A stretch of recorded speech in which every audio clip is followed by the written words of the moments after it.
V novogoriškem športnem parku je domača Gorica, ki je na zadnjih tekmah v izjemno slabi formi pričakala evropski Maribor, ki bo četrtek gostoval tudi v Grčiji pri Panathinaikosu. Tokrat je Milanič nekoliko premešal začetno postavo, to pa se ni poznalo, kajti Cvijanović je takole mojstrsko popeljal Mariborčane v prednost in zabil svojemu bivšemu klubu za 0:1. V 15. minuti priložnost za Goričane, kratka kombinacija po prostem strelu, Žigon pa je meril mimo gola. Tudi Maribor je prišel do nove akcije, na drugi strani je meril Agim Ibrahimi po napaki. Goriške obrambe je prišel do žoge Makedonec zgrešil vrata Vasje Simčiča. Do konca prvega dela še naprej živahna igra na eni in drugi strani. Najprej tale priložnost Tavareša brani Simčič, potem pa je žogo izgubil Potokar, sam je bil pred vrati Andjaje, vendar zgrešil. Na drugi vratnici je že čakal Žigon, ki pa tokrat do strela ni prišel. Še ena velika priložnost za Mariborčane, preigraval je Mezga, povratna žoga za Agima Ibrahimija, ta je streljal, vendar Simčič je bil na pravem mestu.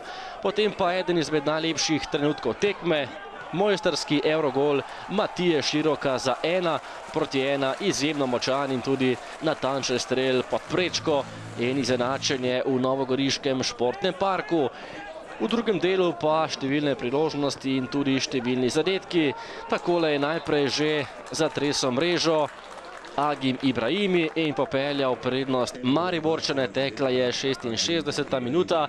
Že v naslednji akciji pa je Maribor povišal svojo prednost. Mezga je podal, Tavareš pa je bil na pravem mestu in popeljal Maribor do prednosti 3:1.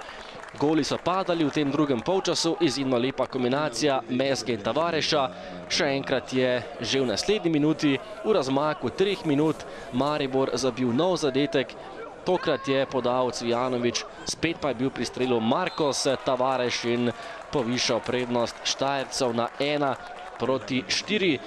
Izjemen strel Tavareša, ki je s tem tudi prišel na vrh lestvice strelcev. Tole je bil njegov 8. gol. Dosegel pa je do konca tekme še enega. Maribor je zabil še 2. Tole je že 5. gol vijoličastih. Tokrat je bil strelec Agim Ibrahimi, spet kombinacija Tavareš, Mezga in Ibrahimi. 1:5 in še zadnja akcija tekme. Spet je bil sam pred vrati.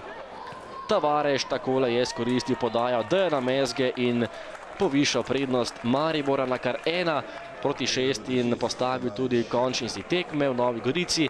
7 golov, od tega kar 6 v domači mreži in na zadnjih 2 tekmah je Gorica doma prejela neverjetnih 10 zadetkov.